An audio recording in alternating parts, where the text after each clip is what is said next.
ہندوستان میں عبادت گاہ قانون کی آئینی حیثیت پر غور کے لیے ہندوستان کے چیف جسٹس کی سربراہی میں خصوصی بینچ تشکیل دے دی گئی ہے۔ ہندوستان کے چیف جسٹس سنجیو کھنہ نے عبادت گاہ سے متعلق خصوصی ضابطہ ایکٹ 1991 کی آئینی حیثیت کو چیلنج کرنے والی درخواستوں پر سماعت کے لیے 3 رکنی خصوصی بینچ تشکیل دے دی ہے، جس کی سربراہی وہ خود کریں گے۔ ہندوستانی میڈیا کے مطابق عبادت گاہ قانون کی آئینی حیثیت کے معاملے پر 12 دسمبر کو سماعت کی جائے گی۔ رپورٹ کے مطابق اس معاملے پر 5 دسمبر کو سماعت ہونی تھی، جو وقت میں کمی کے باعث نہ ہو سکی۔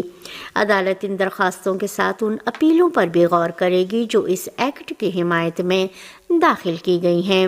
جمعیت علماء ہند نے عبادت گاہ ایکٹ کے تحفظ کے لیے احکامات جاری کرنے کی درخواست کی ہے، جبکہ گیانواپی مسجد کمیٹی نے اس ایکٹ کی آئینی حیثیت کو چیلنج کرنے والی درخواستوں میں مداخلت کی اپیل دائر کی ہے۔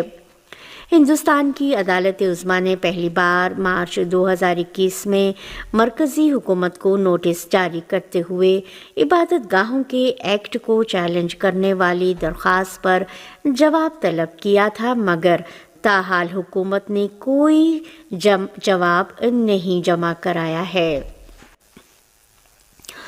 مرکزی غزہ پٹی میں ایک رہائشی مکان پر صہیونی حکومت کے جنگی طیاروں کی بمباری میں 21 فلسطینی شہری شہید ہو گئے۔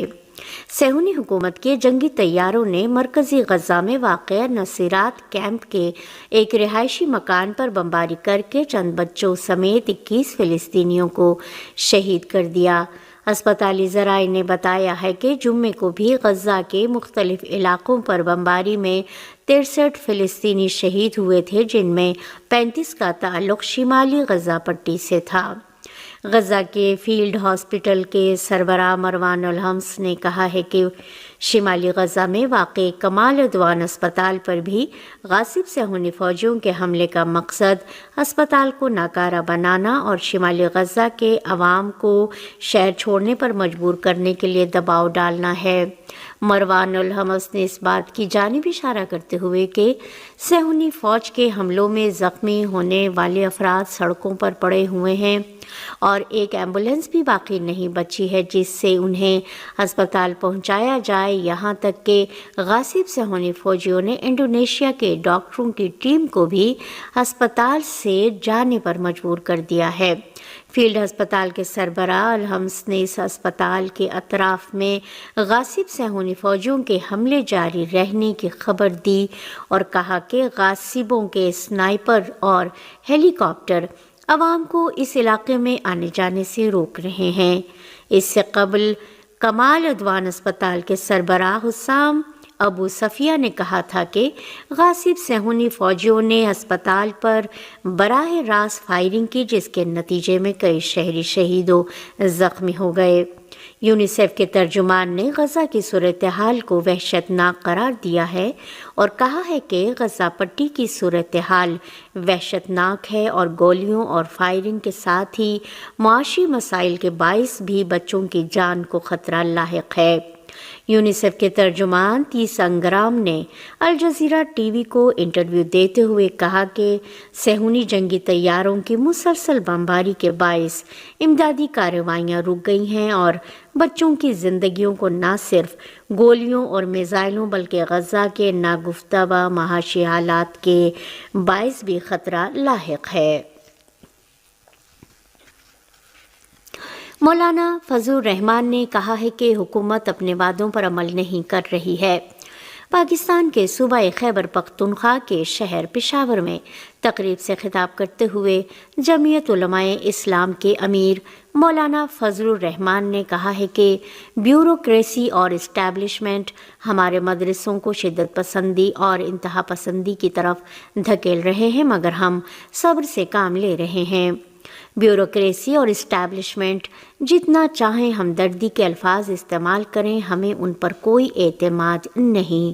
انہوں نے کہا کہ حکومت کے خلاف لانگ مارچ کی دھمکی صرف دھمکی نہیں بلکہ ہم اس میں سنجیدہ ہیں۔ اب 8 دسمبر کو اسرائیل مرد آباد کانفرنس یا ملین مارچ پشاور میں ہونے جا رہا ہے۔ اس میں ہم اپنا موقف پوری قوم کے سامنے پیش کریں گے۔ امیر جمعیت علماء اسلام کا کہنا تھا کہ دینی مدارس کے حوالے سے اس بل پر جب انتخابات سے قبل PDM کی حکومت بنی تھی، اس وقت اتفاقی رائے کے ساتھ یہی ڈرافٹ طے ہوا تھا۔ انہوں نے کہا کہ پھر کچھ قوتوں نے اس میں غیر ضروری مداخلت کی اور اس پر قانون سازی رک گئی۔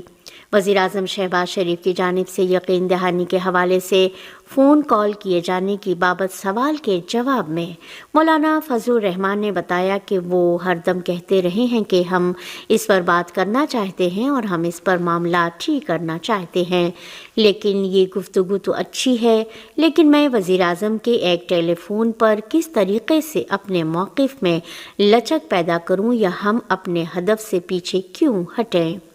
امیر جمعیت علماء اسلام نے مزید کہا کہ ہمارے لیے گزشتہ انتخابات دھاندلی کے الیکشن تھے، یہ حکومت بھی قانونی اور آئینی حکومت نہیں ہے، بس زبردستی والی حکومت ہے۔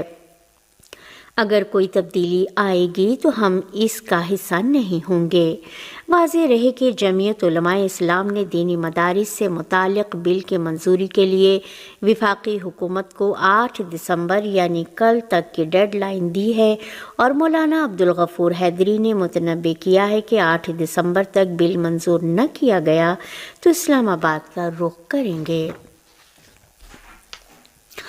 یوریشیا اقتصادی یونین کے ساتھ ایران کے تجارتی لین دین میں اضافہ ہوا ہے۔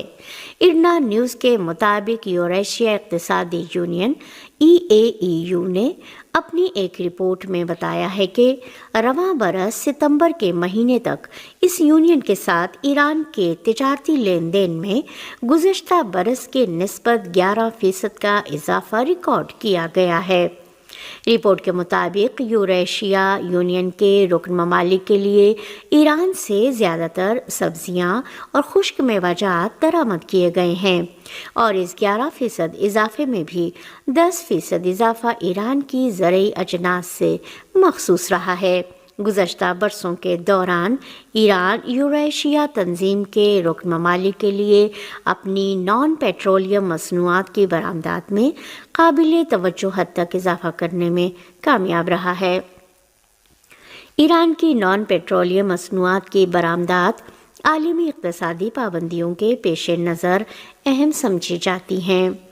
بین الاقوامی اقتصادی مراکز کی جاری کردہ رپورٹس مغربی ممالک سے درآمدات پر انحصار کم کرنے اور نئے تجارتی تعلقات قائم کرنے میں ایران کی کامیابی کی حکایت کرتی ہیں۔